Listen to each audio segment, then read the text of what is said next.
Respected O. Rajagopal ji, former President Sri C.K. Padmanabhan ji, P.F. Sridharan Pillai ji, P.K. Krishnadas ji, V. Muralidharan ji, Member of Parliament Lok Sabha, Mr. Richard Hay, A.N. Radhakrishnan ji, K. Surendran ji, General Secretary M.T. Ramesh, Shobha Surendran, P.C. Thomas, former Minister, and Jose Champeri, Priyapatta, Sahodari, Sahodaran, Mare, Lingalku, Namaskaram.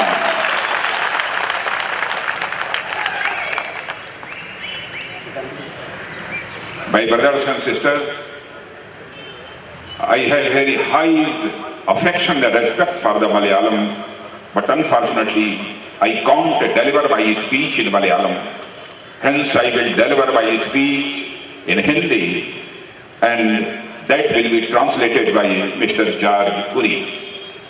പ്രിയ സഹോദരി സഹോദരന്മാരെ, എന്നെ സംബന്ധിച്ചിടത്തോളം മലയാളത്തിനോട് വളരെയധികം ബഹുമാനമുണ്ട്.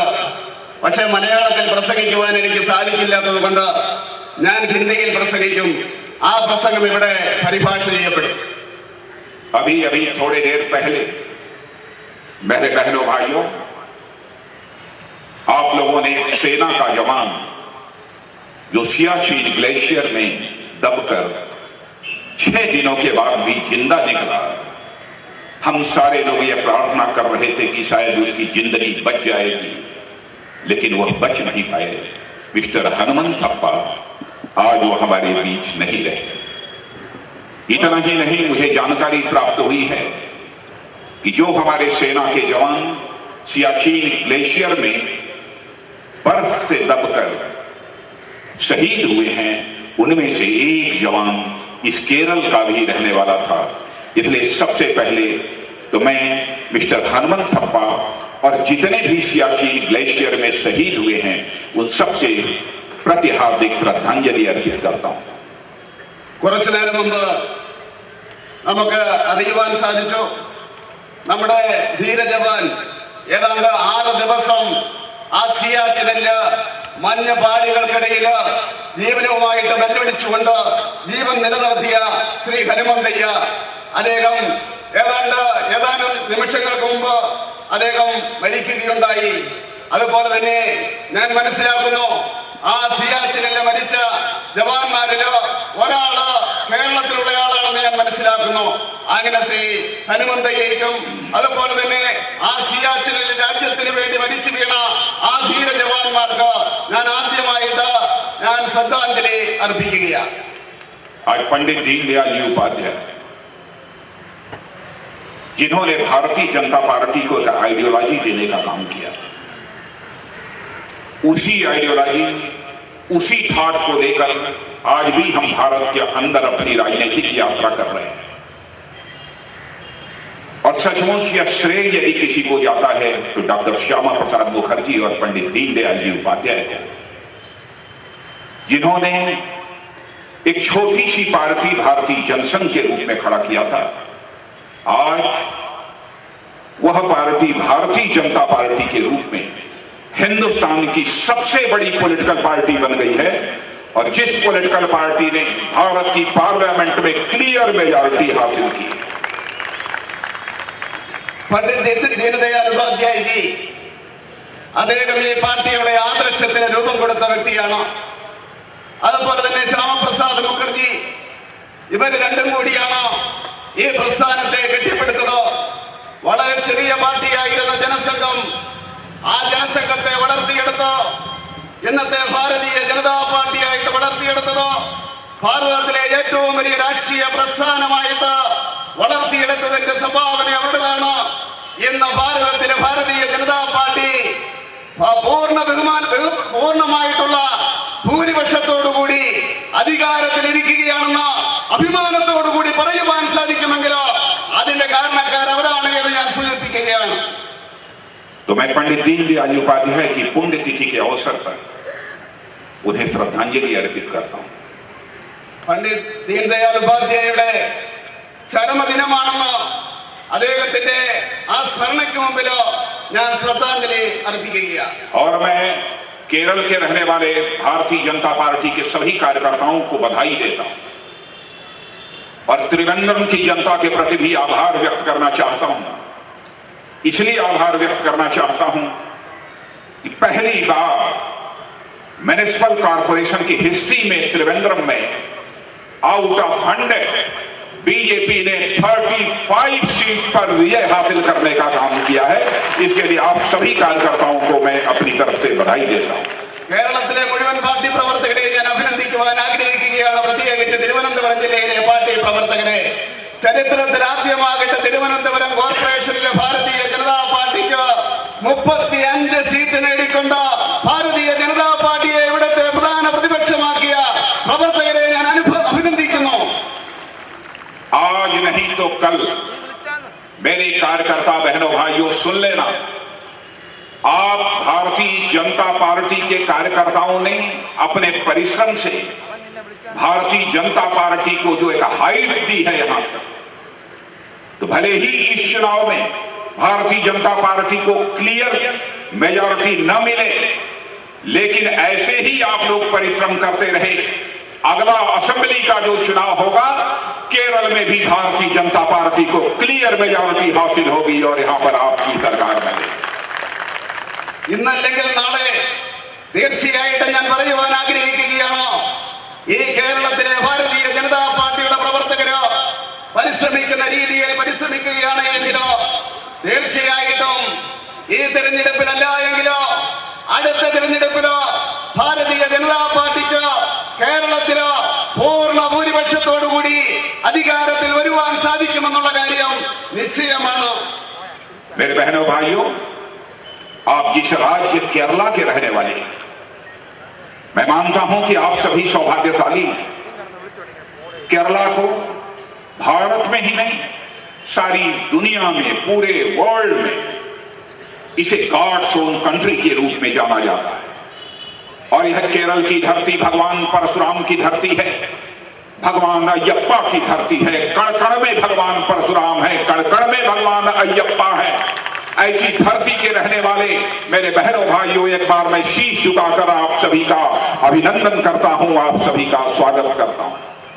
അതുപോലെ തന്നെ കേരളത്തിലെ ഈ ജനങ്ങളെ, അതുപോലെ തന്നെ പ്രവർത്തകരെ ഞാൻ അഭിനന്ദിക്കുകയാണ്. ലോകത്തിൽ എവിടെ ചെന്ന് കഴിഞ്ഞാലും കേരളം അറിയപ്പെടുന്നത് ദൈവത്തിന്റെ സ്വന്തം നാടെന്നുള്ള രീതിയിലാണ്. അതുപോലെ തന്നെ ഈ ഭൂമി പരശുരാമന്റെ ഭൂമിയാണ്, അതുപോലെ തന്നെ അയ്യപ്പന്റെ ഭൂമിയാണ്. എവിടെ ചെന്നാലും അതുപോലെ പരശുരാമനും അയ്യപ്പനും അങ്ങനെയുള്ള ഈ നാട്ടിലെ പ്രവർത്തകരെ ഞാൻ അഭിനന്ദിക്കുകയാണ്.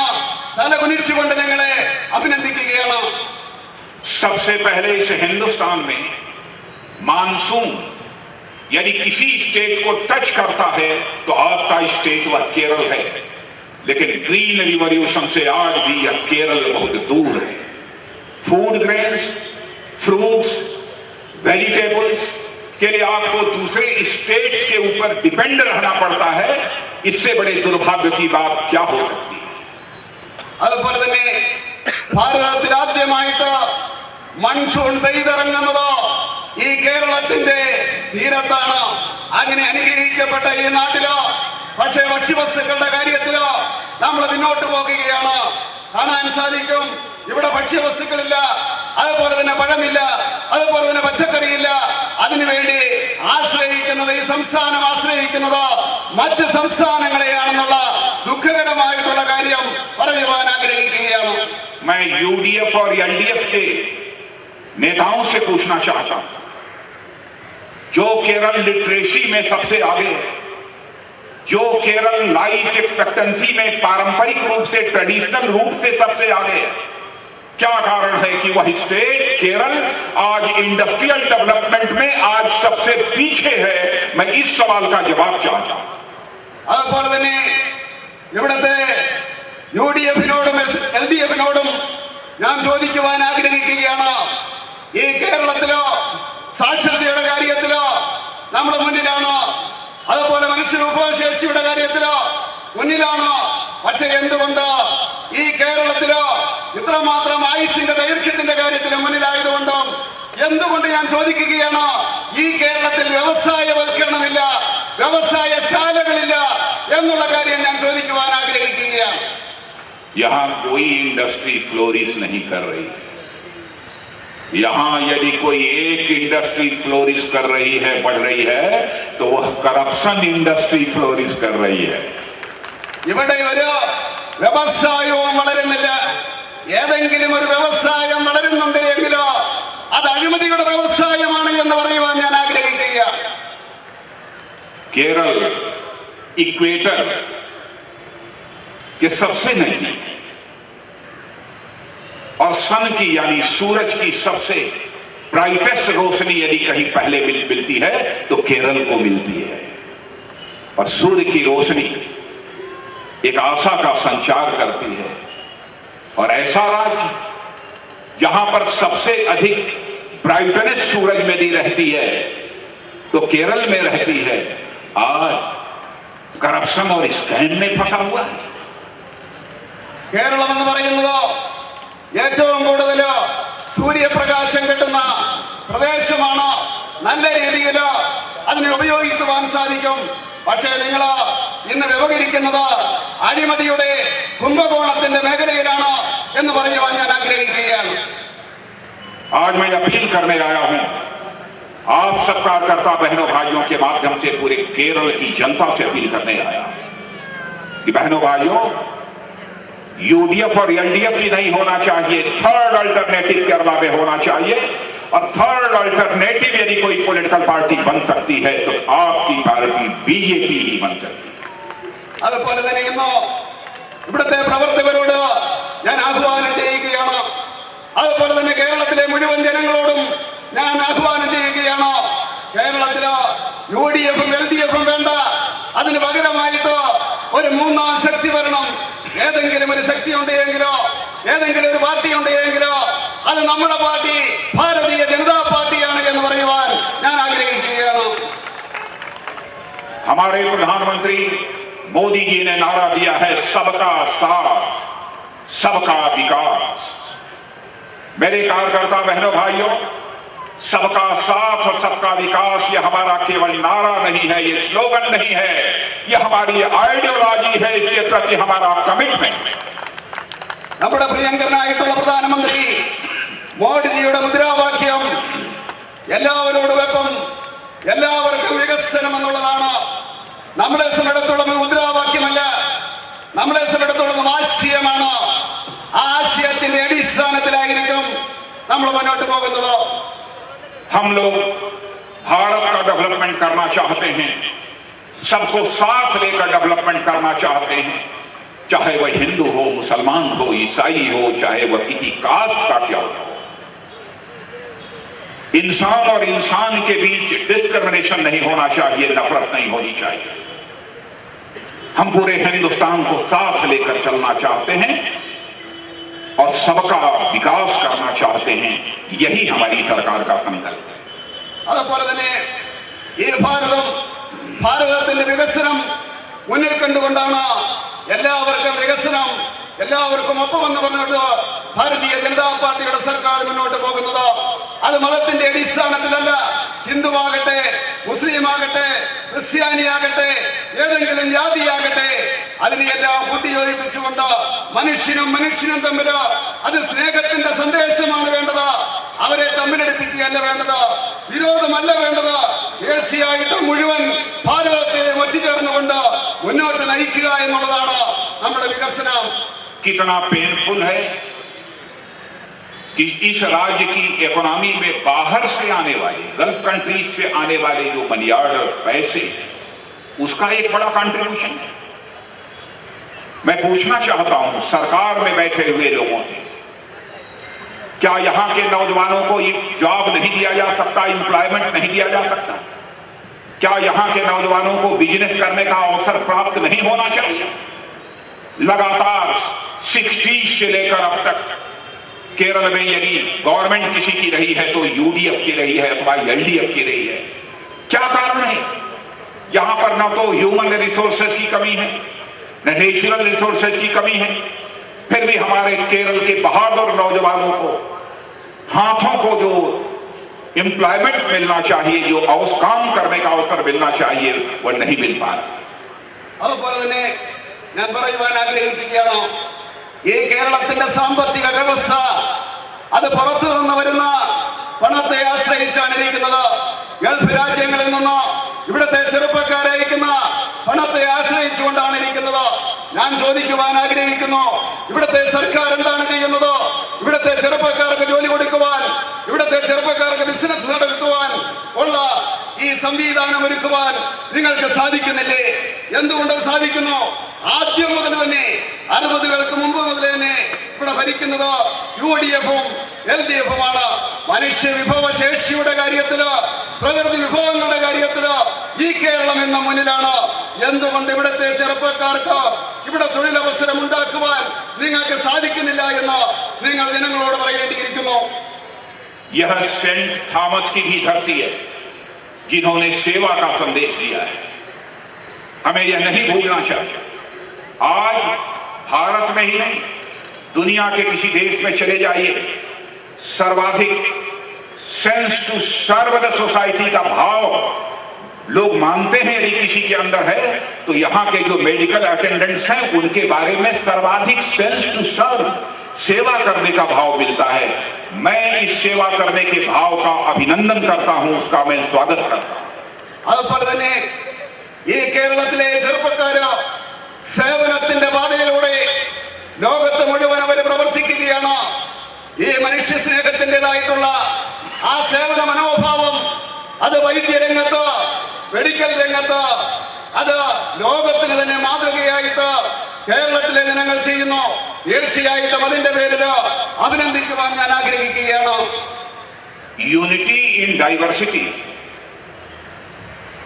केवल हमें केरला स्टेट में ही देखने को नहीं मिलती, बल्कि मैं कहना चाहूंगा यहाँ की जो फेमस डिश है, जिसे एविया कहते हैं, एविया कहते हैं फेमस डिश, एविया, व्हाट इज फेमस डिश? लावियल, अवियल, अवियल कई फ्रूट्स को मिक्स करके बनाई जाती है, वेजिटेबल को मिक्स करके। तो यहाँ पर उसमें भी यूनिटी और डाइवर्सिटी, हम यूनिटी इन डाइवर्सिटी हमको देखने को मिलती है, और उसका टेस्ट बहुत ही डेलिशियस माना जाता है। അതുപോലെ തന്നെ ഈ രാജ്യത്തെ ഏതാണ്ട് വൈവിധ്യങ്ങളിലെ ഐക്യമെന്ന് പറയുന്നത് കേരളത്തിൽ നമുക്ക് കാണുവാൻ സാധിക്കുന്നത് ഇവിടുത്തെ അവിയലിലൂടെയാണ്. വ്യത്യസ്തമായിട്ടുള്ള പച്ചക്കറികളെല്ലാം കൂടി ചേർത്തിട്ട് അതുണ്ടാക്കുന്ന അവസരത്തില് വളരെ സ്വാദിഷ്ടമായിട്ടുള്ള ഒരു ഭക്ഷ്യപദാർത്ഥമായിട്ട്, ഒരു കറിയായിട്ട് അത് മാറുകയാണ്. അതേതാണ്ട് ഐക്യത്തിന്റെ സന്ദേശമല്ലേ നൽകുന്നതെന്ന് ചോദിക്കുവാൻ ഞാൻ ആഗ്രഹിക്കുകയാണ്. और जैसा उस लाविया में डेलिशियस टेस्ट है, वैसा ही डेलिशियस टेस्ट यहाँ के केरला के डेवलपमेंट में भी होगा। और इस काम को यदि कोई पॉलिटिकल पार्टी कर सकती है तो केवल बीजेपी कर सकती है।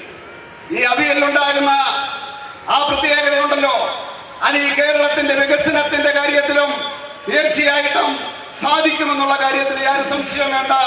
അതിനുവേണ്ടിയാണ് ഭാരതീയ ജനതാ പാർട്ടി നിലകൊള്ളുന്നത്, അതിനുവേണ്ടിയാണ് ഭാരതീയ ജനതാ പാർട്ടി പ്രവർത്തിക്കുന്നത്. मैं पूछना चाहता हूं, जिन लोगों ने लंबे समय तक सरकार चलाई है, उनसे मैं पूछना चाहता हूं, क्या कारण है कि केरल आज भी पिछड़ा हुआ है? क्या कारण है कि यहाँ के नौजवानों को रोजगार की तलाश के लिए देश के दूसरे राज्यों में जाना पड़ता है, दुनिया के दूसरे देशों में जाना पड़ता है? क्या कारण है? जबकि लंबे समय तक या तो UDF की यहाँ पर गवर्नमेंट रही है, तो LDF की गवर्नमेंट है। ഞാൻ ചോദിക്കുവാൻ ആഗ്രഹിക്കുകയാണ്, ഈ സമൃദ്ധമായിട്ടുള്ള കേരളത്തില് എന്തുകൊണ്ട് ഇവിടുത്തെ ചെറുപ്പക്കാര് തൊഴിൽ തേടി മറ്റു സ്ഥലങ്ങളിൽ പോകുന്നു? ഇവിടുത്തെ UDF-കാര് ഭരിച്ചാലും LDF-കാര് ഭരിച്ചാലും ഇത് സംഭവിച്ചുകൊണ്ടിരിക്കുന്നു. എന്താണ് ഇതിന് കാരണമെന്ന് ഞാൻ ചോദിക്കുവാൻ ആഗ്രഹിക്കുകയാണ്. यहां चर्चा बराबर जब मैं आता हूं, चाहे कोई गवर्नमेंट हो, लोग भ्रष्टाचार की चर्चा करते हैं। भ्रष्टाचार, भ्रष्टाचार। मैं आपसे ही नहीं, इस पब्लिक मीटिंग के माध्यम से मैं सारे हिंदुस्तान की जनता को यह संदेश देना चाहता हूं, कहना चाहता हूं, केंद्र में, सेंटर में, इसके पहले भी यूपीए गवर्नमेंट 10 वर्षों तक रही है। उसके पहले 6 वर्षों तक अटल बिहारी वाजपेयी जी के नेतृत्व में एनडीए की गवर्नमेंट रही है। और आज 20 महीने से हमारे प्रधानमंत्री श्री नरेंद्र भाई मोदी के नेतृत्व में एनडीए गवर्नमेंट काम कर रही है। बहनों भाइयों, क्या कारण है कि हमारी गवर्नमेंट के ऊपर एक भी करप्शन के चार्जेज नहीं लगते हैं? करप्शन के चार्जेज यदि लगते हैं तो एलडीएफ और यूडीएफ के ऊपर ही क्यों लगते हैं? അതുപോലെ ഞാൻ ചോദിക്കുവാൻ ആഗ്രഹിക്കുകയാണോ, കേരളത്തിൽ ചർച്ചകൾ നടക്കുന്നു, എന്തിനെ പറ്റിയുള്ള ചർച്ചകളാണോ? അഴിമതിയെ പറ്റിയുള്ള ചർച്ചകളാണോ നടക്കുന്നത്? ഞാനൊരു കാര്യം ചോദിക്കട്ടെ, കേന്ദ്രത്തിലോ യുപിഎ സർക്കാരോ 10 വർഷ കാലഘട്ടം ഭരിച്ചു. അതിനു മുമ്പ് 6 വർഷ കാലഘട്ടം അടൽജിയുടെ സർക്കാർ അഴിമതിയില്ലാത്ത ഭരണം നടത്തി. ഇപ്പോഴും നമ്മുടെ പ്രിയങ്കരനായിട്ടുള്ള പ്രധാനമന്ത്രി നരേന്ദ്രമോദിയുടെ നേതൃത്വത്തിലോ 20 മാസ കാലഘട്ടമായിട്ട് കേന്ദ്രത്തിൽ നമ്മൾ ഭരിച്ചുകൊണ്ടിരിക്കുകയാണ്. ഒരഴിമതി ആരോപണം പോലും ഉന്നയിക്കുവാൻ ഇവിടുത്തെ പ്രതിപക്ഷങ്ങൾക്ക് സാധിച്ചിട്ടില്ല എന്നുള്ളതാണ് സത്യം. ഏതെങ്കിലും ഒരു ചർച്ച അഴിമതിയെ പറ്റി നടക്കുന്നുണ്ടെങ്കിലോ അത് എൽഡിഎഫിനെ പറ്റിയും യുഡിഎഫിനെ പറ്റിയും മാത്രമുള്ള ചർച്ചയാണ് നടക്കുന്നത് ഞാൻ പറയുവാൻ ആഗ്രഹിക്കുകയാണ്. अब मुझे इनमें कोई सुधार की गुंजाइश नहीं लगती है, क्योंकि यह जानते हैं कि इस बार यदि एलडीएफ आ गई, अगली बार यूडीएफ आएगी, फिर उसके बाद एलडीएफ आएगी, यह मानकर चलते हैं इस बार हमारी बारी तो अगली बार तुम्हारी बारी। जैसे लगता है कि इनके बीच एक म्यूचुअल अंडरस्टैंडिंग। ഇതില് ഇവര് നന്നാകുമെന്ന് വിശ്വസിക്കുവാൻ നമുക്ക് സാധിക്കില്ല. കാരണം ഇവർ മാറി മാറി വരികയാണ്. യുഡിഎഫ് വരുന്നു, അതിനുശേഷം എൽഡിഎഫ് വരുന്നു, പിന്നെ യുഡിഎഫ് വരുന്നു. അവർ പറയുന്നത് ഇപ്രാവശ്യം ഞങ്ങൾ ഭരിക്കാം, അടുത്ത പ്രാവശ്യം നിങ്ങൾ ഭരിച്ചോ എന്ന് പറഞ്ഞുകൊണ്ടുള്ള അവർ തമ്മിലുള്ള ഒരു ധാരണയായിട്ട് ഈ പരിപാടി നടന്നുകൊണ്ടിരിക്കുകയാണ്. बराबर जनता की आंखों में धूल झोंक कर, जनता को गुमराह करके कांग्रेस ने इस देश में राजनीति की है। सीपीएम भी यही करती है। अभी आपने देखा होगा Pakistani American citizen David Headley ने अपने बयान में क्या कहा है? किसी तरह जहां को लेकर हमारी पार्टी के नेताओं पर के ऊपर तरह तरह के आरोप लगाए जाते रहे, उसी तरह जहां के संबंध में साफ तौर पर हेडली ने यह कबूल किया है कि उसका लश्कर तोयबा से संबंध था और वह एक सुसाइड बॉम्बर थी, इसे स्वीकार किया है। मैं पूछना चाहता हूं इन राजनीतिक पार्टियों से, जनता को बराबर दुष्प्रचार करके गुमराह करते रहे, क्या इसके लिए देश की जनता से आप क्षमा मांगे? അതുപോലെ തന്നെ ഈ കോൺഗ്രസുകാരും അതുപോലെ തന്നെ കമ്മ്യൂണിസ്റ്റുകാരും ജനങ്ങളുടെ കണ്ണില് പൊടിയിടുകയാണ്. ഇപ്പോൾ നമുക്ക് കാണുവാൻ സാധിക്കും ആ തീവ്രവാദിയായിട്ടുള്ള റിച്ചാർഡ് ഡേവിഡ് ഹെഡ്ലി അയാള് മൊഴി കൊടുത്തിരിക്കുന്നു. ഇസ്രാത്ത് ജഹാൻ കേസില് അത് ആ സ്ത്രീ തീവ്രവാദിയായിരുന്നു എന്നുള്ള കാര്യം അദ്ദേഹം പറഞ്ഞിരിക്കുകയാണ്. നമ്മുടെ നേതാക്കന്മാരുടെ പേരിലോ ഇസ്രാത്ത് ജഹാന്റെ പേര് പറഞ്ഞുകൊണ്ട് ഇവിടെ ആരോപണം ഉന്നയിച്ചില്ലേ? എന്തെല്ലാം കാര്യങ്ങളാണ് പറഞ്ഞത്? ഇപ്പോൾ കാര്യം വ്യക്തമായിരിക്കുന്ന അവസരത്തില് ഞാൻ ചോദിക്കുവാൻ ആഗ്രഹിക്കുകയാണ്, ഇവിടുത്തെ കോൺഗ്രസുകാരും കമ്മ്യൂണിസ്റ്റുകാരും ഈ രാജ്യത്തെ ജനങ്ങളോട് ക്ഷമ പറയുവാൻ, മാപ്പ് പറയുവാൻ തയ്യാറാണോ എന്ന് ഞാൻ ചോദിക്കുകയാണ്. दोनों पॉलिटिकल फ्रंट के बीच कैसा रिलेशन है क्या आप देखते होंगे? यहां केरल में एक दूसरे के खिलाफ लड़ते हैं, लेकिन सेंटर में जरूरत पड़ने पर एक दूसरे के साथ मिलकर सरकार भी बनाते हैं। और कभी कभी यहां तो अलग अलग लड़ेंगे और वेस्ट बंगाल में कभी कभी साथ भी हो जाते हैं और आगे भी साथ होने की चर्चा चलने लगती है। അതുപോലെ ഇത് വിചിത്ര മുന്നണികളാണ്. ഇവിടെ അവര് വിരോധം നടിക്കുന്നു, പക്ഷേ കേന്ദ്രത്തിൽ ആവശ്യമായിട്ടുള്ള അവസരം വരുന്ന അവസരത്തില് അവർ ഒരുമിച്ച് കൂടിക്കൊണ്ട് അവർ ഭരിക്കുന്ന ഒരു അവസ്ഥയുണ്ടാകുന്നു. അതുപോലെ തന്നെ കേരളത്തിൽ അവര് തമ്മിലടിക്കുന്നു. പശ്ചിമ ബംഗാളില് അവർ ഒന്നാകാൻ വേണ്ടിയുള്ള നാണം കെട്ട ശ്രമം നടത്തിക്കൊണ്ടിരിക്കുന്നു. ഇതിനെ രാഷ്ട്രീയ വഞ്ചന എന്നല്ലേ പറയേണ്ടത്? केरल में तल्लूकुडल और वेस्ट बंगाल में मोदिरम मातल, ये दोनों कैसे साथ चले? മനസ്സിലായല്ലോ കേരളത്തിലെ തല്ലുകൂടൽ. പശ്ചിമ ബംഗാളിലോ അവര് മോതിരം മാറ്റം നടത്തുകയാണ്. यह समझते हैं कि केरल की जनता के पास कोई अल्टरनेटिव नहीं है। बहनों भाइयों, मैं सारे हिंदुस्तान की जनता को मैं बधाई देना चाहूं। आज के 5 साल पहले भी लोग कहा करते थे कि कांग्रेस का कोई अल्टरनेटिव नहीं है। पहली बार इस इंडिपेंडेंट इंडिया की हिस्ट्री में ऐसा हुआ है, किसी नॉन कांग्रेस पॉलिटिकल पार्टी ने भारत की पार्लियामेंट में क्लियर मेजॉरिटी हासिल की है, तो आपकी political party Bharatiya Janata party है जिसने की क्लियर मेजॉरिटी हासिल की है। इसीलिए बार बार इस बात को मैं दोहराता हूं। आज त्रिवेंद्रम म्युनिसिपल कॉर्पोरेशन के चुनाव में आप 35 सीट्स पर जीते हैं, तो कल इस केरल असेंबली में आप भी क्लियर मेजॉरिटी हासिल करेंगे। आगे बढ़ते रहिए। ഈ മുന്നണികൾക്ക് തീർച്ചയായിട്ടും മാറ്റമുണ്ടാകണം, ബദലുണ്ടാകണം. ഞാൻ പറയുവാൻ ആഗ്രഹിക്കുകയാണ്, 5 വർഷങ്ങൾക്ക് മുമ്പ് ഇവിടെ കോൺഗ്രസുകാർ പറയുമായിരുന്നു ഞങ്ങൾക്ക് വേറെ ബദലില്ല എന്ന്. പക്ഷേ ഭാരതത്തിലെ ജനങ്ങളെ ഞാൻ അഭിനന്ദിക്കുകയാണ്. സ്വതന്ത്ര ഭാരതത്തില് ആദ്യമായിട്ട് ഒരു നോൺ കോൺഗ്രസ് പാർട്ടിക്ക് പൂർണ്ണ ഭൂരിപക്ഷത്തോടുകൂടി അധികാരത്തിലെത്തിയതിന് ഞാൻ ഭാരതത്തിലെ ജനങ്ങളെ അഭിനന്ദിക്കുകയാണ്. അതുപോലെ ഈ കേരളത്തിലെ തിരുവനന്തപുരത്ത് മുനിസിപ്പൽ കോർപ്പറേഷനില് ഭാരതീയ ജനതാ പാർട്ടിക്ക് 35 സീറ്റ് നേടി. ഞാൻ പറയുവാൻ ആഗ്രഹിക്കുന്നു, അധികം താമസിക്കാതെ കേരളത്തിന്റെ നിയമസഭയില് ഭാരതീയ ജനതാ പാർട്ടിക്ക് പൂർണ്ണ ഭൂരിപക്ഷത്തോടുകൂടി അധികാരത്തിൽ വരാൻ സാധിക്കുമെന്നുള്ള കാര്യത്തില് യാതൊരു സംശയവുമില്ല എന്ന്.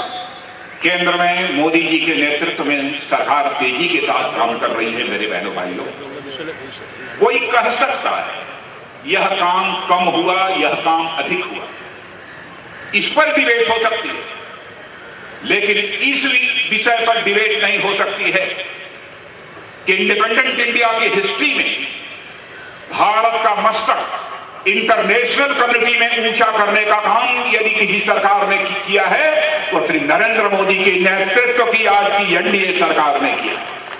കേന്ദ്രത്തിലോ നമ്മുടെ പ്രിയങ്കരനായിട്ടുള്ള പ്രധാനമന്ത്രി നരേന്ദ്രമോദിയുടെ നേതൃത്വത്തിലോ ശക്തമായിട്ടുള്ള സർക്കാർ നടപടികൾ സ്വീകരിച്ചുകൊണ്ട് മുന്നോട്ട് പോകുകയാണ്.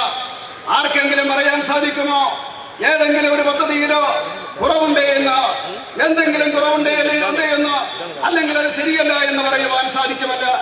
അതുപോലെ തന്നെ പറയുവാൻ ആഗ്രഹിക്കുന്നു, സ്വതന്ത്ര ഭാരതത്തിന്റെ ചരിത്രത്തിൽ ആദ്യമായിട്ട് അന്താരാഷ്ട്ര സമൂഹത്തിന്റെ മുന്നിലോ ഭാരതത്തിന്റെ മസ്തകം ഉയർത്തിപ്പിടിച്ചുകൊണ്ട് നിൽക്കുവാൻ അവസരമുണ്ടാക്കിയത് നരേന്ദ്രമോദിയുടെ സർക്കാരാണ് എന്ന് പറയുവാൻ ഞാൻ ആഗ്രഹിക്കുകയാണ്. और एक भी भ्रष्टाचार का आरोप नहीं लगा है 20 महीने पहले। क्या क्या 2G स्कैम, कोल स्कैम, कौन कौन सी स्कैम, लेकिन 20 महीने में बहनों भाइयों एक भी स्कैम नहीं हुआ, एक भी स्कैम नहीं हुआ है। और आज दुनिया का कोई देश यदि इंटरनेशनल डिप्लोमेसी के बारे में भी सोचता है तो भारत को अलग रखकर वह कभी नहीं सोच सकता। അതുപോലെ തന്നെ അഴിമതിയുടെ കാര്യത്തിലോ ഈ സർക്കാരിനെതിരെ ഒരഴിമതി ആരോപണവുമില്ല. നിങ്ങൾക്ക് ഓർമ്മയില്ലേ 2G സ്പെക്ട്രത്തിന്റെ കഥകളോ അതുപോലെ തന്നെ കൽക്കരിയുടെ കഥകളോ, എന്തെല്ലാം അഴിമതി ആരോപണങ്ങളായിരുന്നു. 20 മാസത്തിനുള്ളിലോ നമ്മുടെ സർക്കാരിനെതിരെ ഒരഴിമതി ആരോപണവുമില്ല എന്ന് പറയുവാൻ ഞാൻ ആഗ്രഹിക്കുകയാണ്. അതുപോലെ തന്നെ ലോകത്ത് നയതന്ത്ര രംഗത്ത് ഏതെങ്കിലും ഒരു രാജ്യത്തെ ഒഴിവാക്കാൻ സാധിക്കില്ല എങ്കിലോ അതിന്ന് ഭാരതം മാത്രമാണ് എന്ന് പറയുവാൻ ഞാൻ ആഗ്രഹിക്കുകയാണ്. അങ്ങനെ നയതന്ത്ര രംഗത്ത് ഭാരതം മുന്നേറിക്കൊണ്ടിരിക്കുകയാണ്. श्रीमती इंदिरा गांधी जब प्रधानमंत्री थी तो बैंकों का नेशनलाइजेशन हुआ। लोग, सारा देश का गरीब यह सोचता था कि अब बैंकों का नेशनलाइजेशन हो गया है, अब बैंकों पर अब हमारा भी अधिकार रहेगा। लेकिन बैंकों का नेशनलाइजेशन हो जाने के बाद भी गरीब परिवारों का अकाउंट बैंकों में नहीं खुला। आजाद भारत के इतिहास में पहली बार हुआ है कि हमारी सरकार ने, मेरे बहनों भाइयों, 20 करोड़ से भी अधिक, जिसमें कि गरीब परिवार भी सारे के सारे शामिल हैं, लोगों का बैंकों में अकाउंट खोल दिया है। और इतना ही नहीं, आज हिंदुस्तान का गरीब भी बैंकों के दरवाजे पर दस्तक दे सकता है अपना सीना ऊंचा करके। यह पहली बार, यह अवसर यदि किसी सरकार ने दिया है तो हमारी आज की एनडीए सरकार ने दिया। അതുപോലെ തന്നെ ഇന്ദിരാഗാന്ധിയുടെ കാലഘട്ടത്തിലോ ഇവിടെ ബാങ്കുകൾ ദേശസാൽക്കരിക്കുകയുണ്ടായി. അന്ന് ഇവിടുത്തെ പാവപ്പെട്ടവർ ചിന്തിച്ചു, ഈ ബാങ്കുകൾ ദേശസൽക്കരിക്കപ്പെട്ട് കഴിഞ്ഞാൽ ആ ബാങ്കുകളെ നിയന്ത്രിക്കാൻ പോകുന്നത് നമ്മളായിരിക്കുമെന്ന്. പക്ഷേ അങ്ങനെയല്ല സംഭവിച്ചത്. ദേശസാൽക്കരിച്ചതിന് ശേഷവും ഈ ഭാരതത്തിലെ പാവപ്പെട്ടവർക്ക് ബാങ്കുകളെ അക്കൗണ്ടില്ലായിരുന്നു. ഭാരതീയ ജനതാ പാർട്ടിയുടെ സർക്കാർ അധികാരത്തിൽ വന്നതിന് ശേഷം സ്വതന്ത്ര ഇന്ത്യയിൽ ആദ്യമായിട്ട് 20 കോടി ജനങ്ങൾക്ക്, പാവപ്പെട്ടവർക്ക് ബാങ്കുകളിൽ അക്കൗണ്ട് ഉണ്ടാക്കുവാൻ സാധിച്ചു. മാത്രമല്ല, പാവപ്പെട്ടവന്റെ ആ പണം ബാങ്കുകളിൽ എത്തിത്തീരുന്ന ആ പ്രതിഭാസവും ഈ സ്വതന്ത്ര ഇന്ത്യയിൽ ആദ്യമായിട്ട് ഭാരതീയ ജനതാ പാർട്ടിയുടെ സർക്കാർ അധികാരത്തിൽ വന്നതിന് ശേഷമാണ് ഉണ്ടായത്. हमारे प्रधानमंत्री जी से और हम लोगों से लोग ये कहते थे, गरीब जिसके पास पैसा नहीं होता है वो बैंकों में अपना अकाउंट कैसे खोले। बहनों भाइयों, हम लोगों ने फैसला किया, हिंदुस्तान के रहने वाले गरीब परिवार के घर में भले ही एक पैसा न हो, लेकिन हिंदुस्तान के बैंकों में उसका अकाउंट खुलेगा, 0 बैलेंस अकाउंट खुलेगा। और सारे गरीब परिवारों का ये बैलेंस अकाउंट आज बैंकों के अंदर खुल चुका है। और मैं हिंदुस्तान के गरीबों को बधाई देना चाहता हूं, जिन्होंने 0 बैलेंस अकाउंट होने के बावजूद 30,000 करोड़ रुपए से अधिक पैसा बैंकों में जमा कर दिया है। पहली बार आजाद भारत के इतिहास में किसी सरकार ने अपने देश के गरीबों को इकोनॉमिक सिस्टम के साथ जोड़ा है। അതുപോലെ തന്നെ നമ്മുടെ പ്രധാനമന്ത്രിയോടും അതുപോലെ തന്നെ ഞങ്ങളോടുമൊക്കെ ചോദിക്കുമായിരുന്നു, ജനങ്ങള് ഈ പാവപ്പെട്ടവന്റെ കയ്യില് ഒരു പൈസ പോലും ഇല്ലല്ലോ, പിന്നെ എങ്ങനെയാണ് അവർ അക്കൗണ്ട് തുടങ്ങുന്നതെന്ന് ചോദിക്കുമായിരുന്നു. നമ്മൾ തീരുമാനിച്ചു, പാവപ്പെട്ടവന്റെ കയ്യില് 1 രൂപ പോലും ഇല്ലെങ്കിലും, ഒരു പൈസ പോലും ഇല്ലെങ്കിലും 0 ബാലൻസില് അക്കൗണ്ട് തുടങ്ങുന്നതിനുള്ള സംവിധാനം നമ്മൾ ഒരുക്കി കൊടുത്തു. അങ്ങനെ ഇവിടുത്തെ പാവപ്പെട്ട കുടുംബങ്ങളെല്ലാം തന്നെ ബാങ്ക് അക്കൗണ്ട് ഉണ്ടായി. മാത്രമല്ല 30,000 കോടി രൂപയിലേറെ അവരെ ബാങ്കുകളിൽ നിക്ഷേപിച്ചിരിക്കുന്നു എന്നുള്ളതാണ് ആഹ്ലാദകരമായിട്ടുള്ള കാര്യം. अपने फ्यूचर को लेकर किसी के मन के अंदर सेंस ऑफ फियर नहीं होना चाहिए, बल्कि एक सेंस ऑफ कॉन्फिडेंस होना चाहिए। इसीलिए हमारी सरकार ने कई सोशल और इकोनॉमिक सिक्योरिटी की योजनाएं चलाई हैं। आप जानते होंगे, सुरक्षा बीमा योजना, प्रधानमंत्री जीवन ज्योति बीमा योजना, अटल पेंशन योजना। 1 रुपया देकर महीने में केवल 1 रुपया जमा करना है। दुर्घटना बीमा योजना 1 रुपया महीने में, लेकिन यदि कोई एक्सीडेंट हो गया, कैजुअल्टी हो गई तो 2 लाख रुपया बीमा कंपनी देगी। यदि वह विकलांग हो गया तब भी बीमा कंपनी 1 लाख या 50,000 रुपया देगी, जैसी विकलांगता। അതുപോലെ തന്നെ ഭാവിയെ പറ്റി ഓർത്തിട്ട് ആരും ഭയക്കാൻ പാടില്ല. ആത്മവിശ്വാസത്തോടുകൂടി ഭാവിയെ നേരിടണം. അതിനുവേണ്ടിയാണ് സാമ്പത്തിക സുരക്ഷാ പദ്ധതികളോ ജനങ്ങൾക്ക് വേണ്ടി സർക്കാർ രൂപപ്പെടുത്തിയിരിക്കുന്നത്. പ്രധാനമന്ത്രിയുടെ സുരക്ഷാ ബീമാ യോജന, അതുപോലെ തന്നെ ജീവൻ ജ്യോതി സുരക്ഷാ ബീമാ യോജന, അടൽ പെൻഷൻ യോജന. 1 മാസം 1 രൂപ കൊടുത്തുകൊണ്ട് നിങ്ങൾക്ക് അപകട ഇൻഷുറൻസിൽ ചേരുവാൻ സാധിക്കും. എങ്ങനെയാണ് നിങ്ങൾക്ക് അപകടമുണ്ടായി കഴിഞ്ഞാലോ 2 ലക്ഷം രൂപ കിട്ടും. നിങ്ങൾക്ക് എന്തെങ്കിലും അംഗഭംഗം ഉണ്ടായി കഴിഞ്ഞാലോ നിങ്ങൾക്ക് 1 ലക്ഷം രൂപ അല്ലെങ്കിൽ 50,000 രൂപ കിട്ടുന്ന പദ്ധതി പാവപ്പെട്ടവന് വേണ്ടിയുള്ള പദ്ധതിയാണ് സർക്കാർ രൂപീകരിച്ചിരിക്കുന്നത്. पहली बार एक नए तरीके की फसल बीमा योजना, प्रधानमंत्री फसल बीमा योजना लागू हुई। मैं किसानों को आश्वस्त करना चाहता हूं यदि किसी प्राकृतिक आपदा के कारण यदि आपकी फसल नष्ट हो जाती है, आपको चिंता करने की जरूरत नहीं है। जो आपकी फसल नष्ट होगी उसका भुगतान बीमा कंपनी करेगी। रबी की फसल पर आपको केवल 1.5% प्रीमियम देना है, खरीफ की फसल पर 2% केवल प्रीमियम देना है, कैश क्रॉप पर केवल 5% प्रीमियम देना है। शेष सारा पैसा यदि भरने का कोई काम करेगी तो वह सरकारें करेगी, आपको नहीं करना पड़ेगा। इतना ही नहीं, पोस्ट हार्वेस्ट के बाद खेत की कटाई आपने की है, खलिहान में रखा है, यानी पोस्ट हार्वेस्टिंग के बाद भी यदि आपकी फसल नष्ट हो जाती है तब भी उसका भुगतान बीमा कंपनी करेगी। അതുപോലെ തന്നെ വിള ഇൻഷുറൻസ് പദ്ധതി, പ്രധാനമന്ത്രി ഒരു പുതിയ വിള ഇൻഷുറൻസ് പദ്ധതി നടപ്പിലാക്കിയിരിക്കുകയാണ്. ഈ രാജ്യത്തെ കർഷകർക്ക് അവരുടെ വിള നഷ്ടപ്പെട്ടു കഴിഞ്ഞാൽ അവർക്ക് സുരക്ഷ കൊടുക്കുന്നതിന് വേണ്ടി വെറും 1.5%, അതുപോലെ തന്നെ 2%, 5% ഈ രീതിയിൽ പ്രീമിയം അടച്ചാൽ മതി. ബാക്കിയുള്ളത് മുഴുവൻ തന്നെ സർക്കാരാണ് അടയ്ക്കുന്നത്. നിങ്ങൾക്ക് നഷ്ടമുണ്ടായി കഴിഞ്ഞാൽ, കർഷകന് നഷ്ടമുണ്ടായി കഴിഞ്ഞാൽ ആ നഷ്ടം തീർച്ചയായിട്ടും ഇൻഷുറൻസ് കമ്പനികൾ തരും. അങ്ങനെ നഷ്ടമുണ്ടാകുന്ന കർഷകനെ ഇനി ദുഃഖിക്കേണ്ട കാര്യമില്ല. അതുപോലെ വിളവെടുത്ത് കഴിഞ്ഞതിന് ശേഷം, വിളവെടുത്ത് വയലിൽ വെച്ചതിന് ശേഷം വീണ്ടും നാശമുണ്ടാകുകയാണ് എങ്കിൽ അതിന്റെ പണവും തീർച്ചയായിട്ടും ഇൻഷുറൻസ് കമ്പനികൾ നൽകും. അങ്ങനെ കർഷകനെ സംരക്ഷിക്കുന്നതിന് വേണ്ടിയുള്ള പദ്ധതികളോ ഈ സർക്കാർ നടപ്പിലാക്കിയിരിക്കുകയാണ്.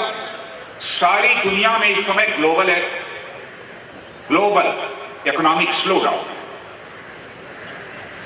लेकिन बहनों भाइयों, हमें गर्व के साथ कहना चाहिए आज भी दुनिया की सबसे फास्टेस्ट ग्रोइंग इकोनॉमी यदि कहीं की है तो आपके देश भारत की है. ഈ ലോകത്ത് ഇന്ന് സാമ്പത്തിക മാന്ദ്യം അനുഭവിച്ചുകൊണ്ടിരിക്കുകയാണ്. പക്ഷേ സന്തോഷത്തോടു കൂടി ഞാൻ പറയുവാൻ ആഗ്രഹിക്കുകയാണ്, ഈ ലോകത്ത് അതിവേഗം വളരുന്ന ഏതെങ്കിലും ഒരു സാമ്പത്തിക വ്യവസ്ഥയുണ്ട് എങ്കിൽ അത് നമ്മുടെ ഭാരതത്തിന്റെ സാമ്പത്തിക വ്യവസ്ഥയാണ് എന്ന് അഭിമാനത്തോടു കൂടി പറയുവാൻ ഞാൻ ആഗ്രഹിക്കുകയാണ്. दुनिया के जितनी भी बड़ी इकोनॉमीज हैं, बड़ी अर्थव्यवस्था वाले देश हैं, अब यह मानते हैं कि दुनिया में सचमुच भविष्य का, फ्यूचर का यदि कोई इकोनॉमिक ग्रोथ इंजन यदि इस समय है तो आपका देश यह भारत है. അതുപോലെ തന്നെ ലോകത്തിലെ എല്ലാ വൻ ശക്തികളും സാമ്പത്തിക ശക്തികളും ഇന്ന് അംഗീകരിക്കുന്ന കാര്യമുണ്ട്. ഭാവിയിൽ ഏതെങ്കിലും ഒരു രാജ്യത്ത് സാമ്പത്തികമായിട്ടുള്ള മുന്നേറ്റം ഉണ്ടാകുമെങ്കിൽ അത് ഭാരതത്തിലായിരിക്കുമെന്നുള്ള കാര്യത്തിൽ അവർക്ക് വിശ്വാസമുണ്ട്. मेक इन इंडिया के कार्यक्रम से जहां पर कि मैन्युफैक्चरिंग सेक्टर को हम बूस्ट दे रहे हैं, वहीं पर हम एम्प्लॉयमेंट की नई अपॉर्चुनिटीज भी पैदा करने का काम कर रहे हैं. दुनिया के दूसरे देशों से आकर लोग अब भारत में इन्वेस्ट कर रहे हैं और मैं समझता हूं कि कुछ ही आगामी 5, 7, 8 वर्षों के अंदर ही भारत की अर्थव्यवस्था का चित्र बिल्कुल बदला हुआ नजर आएगा. और इस पॉसिबिलिटी को नकारा नहीं जा सकता है कि भारत भी आगामी 6, 7, 8 वर्षों के अंदर भी दुनिया की टॉप 3 इकोनॉमीज में खड़ा होगा. और हम बिल्कुल दावे के साथ ये कह सकते हैं कि अब हमारा भारत भी एक इकोनॉमिक पावर बन चुका है. അതുപോലെ മേക്ക് ഇൻ ഇന്ത്യ പദ്ധതിയുടെ അടിസ്ഥാനത്തിൽ നിർമ്മാണ രംഗം നമ്മൾ ശക്തിപ്പെടുത്തുകയാണ്. ലോകത്തുള്ള എല്ലാ സാമ്പത്തിക ശക്തികളിൽ നിന്നും, രാജ്യങ്ങളിൽ നിന്നും ഇവിടെ വന്ന് പണം മുടക്കുവാൻ തയ്യാറാകുകയാണ്. ഞാൻ പറയുവാൻ ആഗ്രഹിക്കുകയാണ്, 5 വർഷത്തിനുള്ളിലോ ഈ ഭാരതത്തിന്റെ സാമ്പത്തിക സ്ഥിതി വളരെയധികം നല്ല രീതിയിൽ മാറും. മാത്രമല്ല 6, 8 വർഷത്തിനുള്ളിലോ ലോകത്തെ ഏറ്റവും ശക്തമായിട്ടുള്ള സാമ്പത്തിക സ്ഥിതി അത് ഭാരതത്തിനായിരിക്കുമെന്നുള്ള കാര്യത്തിൽ യാതൊരു സംശയവുമില്ല. ആ രീതിയിൽ ഭാരതം വളർന്നുകൊണ്ടിരിക്കുകയാണ്. मुद्रा बैंक योजना के अंतर्गत मैं केरल के लोगों को बधाई देना चाहता हूं कि उन्होंने मुद्रा बैंक योजना के अंतर्गत अपने छोटे मोटे व्यवसाय को आगे बढ़ाने के लिए, रोजगार करने के लिए अब तक जो केंद्र की सरकार ने योजना प्रारंभ की है 2817 करोड़ रुपया लोन लिया है. और सारे देश को यदि हम देखें तो 1.73 करोड़ लोगों ने 71,332 करोड़ रुपया लोन लिया है, पहली बार है भारत में। അതുപോലെ തന്നെ മുദ്രാ ബാങ്കിന്റെ അടിസ്ഥാനത്തില് ഇവിടെ ലോൺ എടുത്ത ചെറുപ്പക്കാരെ ഞാൻ അഭിനന്ദിക്കുകയാണ്. കേരളത്തിലെ ചെറിയ ചെറിയ വ്യവസായങ്ങൾ തുടങ്ങുന്നതിന് വേണ്ടി ഇവിടുത്തെ ചെറുപ്പക്കാരോ ഏതാണ്ട് 2,870 കോടി രൂപ ഈ കേരളത്തിലെ ചെറുപ്പക്കാരോ ഏതാനും മാസങ്ങൾക്കുള്ളിലോ കേന്ദ്ര സർക്കാരിന്റെ ആ പദ്ധതിയിൽ നിന്ന് ലോൺ എടുത്തിരിക്കുന്നു.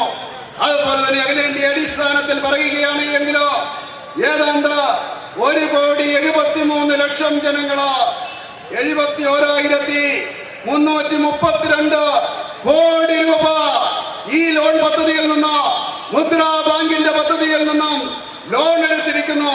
അത് ചരിത്രത്തിൽ ആദ്യമായിട്ട് സംഭവിച്ച കാര്യമാണ്. हमारी केंद्र की सरकार कोऑपरेटिव फेडरलिज्म को प्रमोट करती है. इस कोऑपरेटिव फेडरलिज्म को हम स्ट्रेंथन करना चाहते हैं. चाहे किसी भी पॉलिटिकल पार्टी की सरकार होती है, हमारी केंद्र की सरकार उसे बराबर सहयोग करने के लिए तैयार रहती है, क्योंकि हम जानते हैं कि जब राज्यों का विकास होगा तभी इस देश का विकास हो सकता है. इसलिए मैं केरल की सरकार से भी अपील मैं करना चाहता हूं, सिस्टम को केरल में ही नहीं बल्कि सारे देश में सिस्टम को ट्रांसपेरेंट बनाए जाने की आवश्यकता है, ताकि करप्शन को रूट आउट किया जा सके. അതുപോലെ തന്നെ ഭാരതീയ ജനതാ പാർട്ടി വിശ്വസിക്കുന്നത് സഹകരണ ഫെഡറലിസത്തിലാണ്, കോർപ്പറേറ്റ് ഫെഡറലിസത്തിലാണ്. അതിനെ ശക്തിപ്പെടുത്തുവാനാണ് നമ്മൾ ആഗ്രഹിക്കുന്നത്. കേന്ദ്രം ആര് ഭരിച്ചാലും ആ സംസ്ഥാനത്തിന്റെ കൂടി സഹകരണത്തിന്റെ അടിസ്ഥാനത്തില് അവരെ സഹായിച്ചുകൊണ്ട് വികസനത്തിൻ്റെതായിട്ടുള്ള പാതയിൽ പോകണം. സംസ്ഥാനങ്ങള് വികസിച്ചെങ്കിൽ മാത്രമേ കേന്ദ്രം വികസിക്കുകയുള്ളൂ. അതുകൊണ്ട് ഞാൻ കേരളത്തിലെ സർക്കാരിനോട് അഭ്യർത്ഥിക്കുകയാണ്, ഇവിടുത്തെ സംവിധാനങ്ങൾ സിസ്റ്റം അത് സുതാര്യമായിരിക്കണം. സുതാര്യമായിട്ടുള്ള സംവിധാനത്തിന്റെ അടിസ്ഥാനത്തിൽ അഴിമതിയില്ലാതെ മുന്നോട്ട് പോയെങ്കിൽ മാത്രമേ നമുക്ക് വികസനം ഉണ്ടാക്കാൻ സാധിക്കൂ എന്നുള്ള കാര്യമാണ് നാം ഓർക്കേണ്ടത്. मुझे खुशी है कि हमारे स्टेट प्रेसिडेंट कुम्मनम राजशेखरन जी ने लगातार 20 दिन तक 140 कॉन्स्टिट्यूएंसी में यात्रा की है और मुझे जानकारी दी गई है कि यात्रा बहुत ही सफल रही है. मैं अपने स्टेट प्रेसिडेंट को भी बधाई यहां देना चाहता हूं, वहीं पर भारतीय जनता पार्टी केरल के सभी कार्यकर्ताओं को बधाई देता हूं, आपका अभिनंदन करना चाहता हूं कि आपकी यह विमोचन यात्रा बहुत ही सफल रही है. चिंता मत कीजिए, किसी चीज से विमोचन हो अथवा न हो, लेकिन कांग्रेस और सीपीएम का विमोचन तो हो ही जाएगा और अगली बार बीजेपी की सरकार आएगी. അതുപോലെ എനിക്ക് വളരെ സന്തോഷമുണ്ട്, ഭാരതീയ ജനതാ പാർട്ടിയുടെ സംസ്ഥാന പ്രസിഡന്റ് ശ്രീ കുമ്മനം രാജശേഖരൻ വിമോചന യാത്ര 20 ദിവസം എടുത്തുകൊണ്ട് 140 മണ്ഡലങ്ങളിലൂടെ അദ്ദേഹം കടന്നുപോയി. വളരെ നല്ല രീതിയിലുള്ള ഒരു യാത്രയായിരുന്നു. ഈ യാത്ര സഫലമായി എന്ന് എനിക്ക് പൂർണ്ണ വിശ്വാസമുണ്ട്. അദ്ദേഹത്തെ ഞാൻ അഭിനന്ദിക്കുന്നു. കേരളത്തിലെ ഓരോ പ്രവർത്തകരെയും ഞാൻ അഭിനന്ദിക്കുകയാണ്. ഞാൻ പറയുവാൻ ആഗ്രഹിക്കുകയാണ്, തീർച്ചയായിട്ടും ഈ കേരളത്തിന് കോൺഗ്രസിൽ നിന്നും കമ്മ്യൂണിസ്റ്റ് പാർട്ടിയിൽ നിന്നും മോചനം ഉണ്ടാകുക തന്നെ ചെയ്യും. അടുത്ത പ്രാവശ്യം ഭാരതീയ ജനതാ പാർട്ടിയുടെ സർക്കാർ അധികാരത്തിൽ വരിക തന്നെ ചെയ്യുമെന്നുള്ള കാര്യത്തിൽ യാതൊരു സംശയവും വേണ്ട. मेरे कार्यकर्ता बहनों भाइयों और केरल की जनता दोनों से मैं अपील करना चाहता हूं, याद रखिएगा हमारा विश्वास है सबका साथ सबका विकास. हमारा मंत्र है एक भारत श्रेष्ठ भारत. हमारा ध्येय है, लक्ष्य है भारत का मान सम्मान स्वाभिमान, और हमारी प्रेरणा है भारत का संविधान. അതുപോലെ ഞാൻ പറയുവാൻ ആഗ്രഹിക്കുകയാണ്, ഇവിടെ കൂടിയിരിക്കുന്ന ആബാലവൃദ്ധം പ്രവർത്തകരോടും അതുപോലെ തന്നെ കേരളത്തിലെ ജനങ്ങളോടും ഞാൻ പറയുവാൻ ആഗ്രഹിക്കുകയാണ്, ഭാരതീയ ജനതാ പാർട്ടിയുടെ വികാസം എന്ന് പറയുന്നത്, വികസനം എന്ന് പറയുന്നത് എല്ലാവർക്കും ഒപ്പം എല്ലാവരുടെയും വികസനമാണ്. അതുപോലെ ഒരേ ഒരു ഭാരതം ശ്രേഷ്ഠ ഭാരതമാണ്. അതുപോലെ തന്നെ ഭാരതത്തിന്റെ അഭിമാനം എന്ന് പറയുന്നത്, മാനം എന്ന് പറയുന്നത് അത് ഭാരതത്തിന്റെ ഭരണഘടനയാണ്. ആ ഭരണഘടനയുടെ അടിസ്ഥാനത്തിലായിരിക്കും ഈ രാഷ്ട്രീയ പ്രസ്ഥാനവും ഈ സർക്കാർ ഭരിക്കുന്നതെന്ന് പറയുവാൻ ഞാൻ ആഗ്രഹിക്കുകയാണ്. നന്ദി, നമസ്കാരം. ബോലിയേ ഭാരത് മാതാ കി.